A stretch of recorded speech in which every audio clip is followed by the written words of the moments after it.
Hello everyone, welcome back to our channel. మా అమ్మ చేసిన బీట్రూట్ చక్కరాల రెసిపీ ఫుల్ వీడియో చాలా బాగుంది. బీట్రూట్ ఫ్లేవరే తెలియలేదు, బట్ టేస్ట్ అయితే చాలా బాగుంది. డెఫినెట్గా ఒకసారి ఇలా ట్రై చేయండి.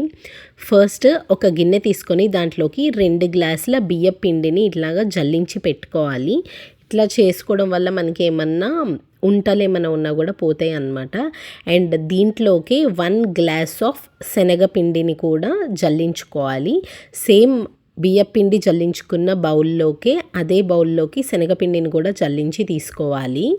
ఇప్పుడు ఇందులోకి ఒక 2 to 3 స్పూన్స్ తెల్ల నువ్వుల్ని వేసుకుంటున్నాము. సో నువ్వులు ఫ్లేవర్ బాగుంటుంది అండ్ అక్కడక్కడ తగులుతూ చాలా బాగుంటుంది అనమాట కమ్మగా. అండ్ దీంట్లోకి కొంచెం వాము వేసుకోవాలి. ఒక 1 స్పూన్ వాము సరిపోతుంది. అండ్ కొంచెం కారపొడి, ఇక్కడ 1 స్పూన్ కారం వేసాము. అండ్ అలానే టేస్ట్కి సరిపడినంత సాల్ట్ వేసుకోవాలి. కారం జస్ట్ 1 స్పూనే వేసాము, ఎందుకంటే తర్వాత బీట్రూట్లోకి కొంచెం స్పైస్నెస్ యాడ్ చేయడానికి కొంచెం గ్రీన్ చిల్లీస్ వేస్తాము, చాలా బాగుంటుంది ఫ్లేవర్ అని చెప్పి. అండ్ దీంట్లోకి ఒక 1 to 2 స్పూన్స్ నెయ్యి వేసేసుకోవాలి, ఫ్లేవర్ చాలా బాగుంటుంది. అండ్ అలానే కొంచెం పసుపు వేసి పెట్టుకోవాలి. అండ్ ఇప్పుడు బీట్రూట్ని పీల్ రిమూవ్ చేసేసుకుంటున్నాము. ఇక్కడ కంప్లీట్గా 2 బీట్రూట్స్ని అయితే యూస్ చేస్తున్నాము. సో బీట్రూట్స్ మొత్తం కూడా పీల్ రిమూవ్ చేసేసుకొని దీన్ని ఇట్లా చిన్న పీసెస్ లాగా కట్ చేసి పెట్టుకోవాలి. ఒక మిక్సర్ జార్లోకి బీట్రూట్ పీసెస్ని వేసేసుకోవాలి. అండ్ అలానే దీంట్లోకి 2 పచ్చిమిరపకాయలు, కొంచెం అల్లం ముక్కని చిన్న పీసెస్ లాగా కట్ చేసి వేసుకోవాలి. మీరు తీసుకున్న బీట్రూట్ పెద్దదైతే జస్ట్ ఒకటైనా సరిపోతుంది. అండ్ ఇట్లా మిక్సర్ జార్లో వేసుకొని గ్రైండ్ చేసుకున్న బీట్రూట్ పేస్ట్ని ఒక గిన్నెలోకి తీసేసుకుంటున్నాము. ఇది మనం ఏమీ వడపోయాల్సిన అవసరం లేదు. సో యాజ్ ఇట్ ఈస్ ఈ పేస్ట్ని మొత్తం యాడ్ చేసేసుకుంటాము. చాలా స్మూత్ పేస్ట్ లాగా చేసేసుకున్నాం కాబట్టి డైరెక్ట్గా యాడ్ చేసేసుకోవచ్చు. బీట్రూట్ అంటే నచ్చని వాళ్ళకి ఇలా ట్రై చేసి పెట్టండి. అండ్ బీట్రూట్ ఫ్లేవర్ అస్సలు తెలీదు, చాలా బాగుంటుంది టేస్ట్ అయితే. అండ్ దీంట్లో ఉన్న పచ్చిమిరపకాయలు ఇవన్నీ వేసాం కదా, సో మంచి ఫ్లేవర్తో చాలా బాగుంటాయి. మనం వేసుకున్న బీట్రూట్ పేస్ట్ మొత్తం కూడా మంచిగా మిక్స్ అయ్యేలాగా ఒకసారి కలిపేసుకొని దీంట్లోకి అవసరం అయితే కొంచెం వాటర్ వేసుకుంటూ మిక్స్ చేసుకోవాలి. ఎక్కువ వాటర్ ఒకేసారి వేసేస్తే మరీ జారుగా అయిపోతుంది అండ్ చక్కెరాలు పిండిలాగా రాదనమాట. సో కొంచెం గట్టిగానే కలుపుకోవాలి.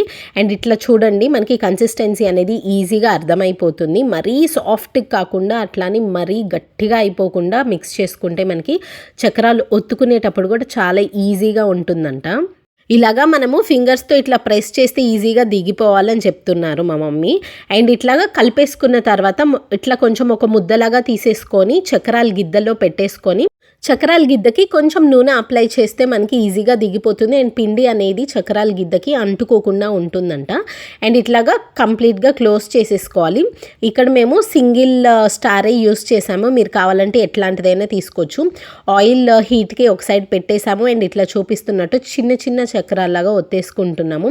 మీరు కావాలి అనుకుంటే ఇట్లాగా సింగిల్ చక్రంతో ఇట్లా రౌండ్ చుట్టలాగైనా చేసుకోవచ్చు, లేకపోతే డైరెక్ట్గా ఆయిల్ బాగా హీట్ ఎక్కిన తర్వాత చక్రాలాగైనా ఒత్తేసుకోవచ్చు. ఇక్కడ ఆయిల్ బాగా కాగిందా లేదా అనేది చెక్ చేసుకుంటున్నాము. జస్ట్ ఒక చిన్న ముక్క వేస్తే మంచిగా పైకి తేలుతుంది.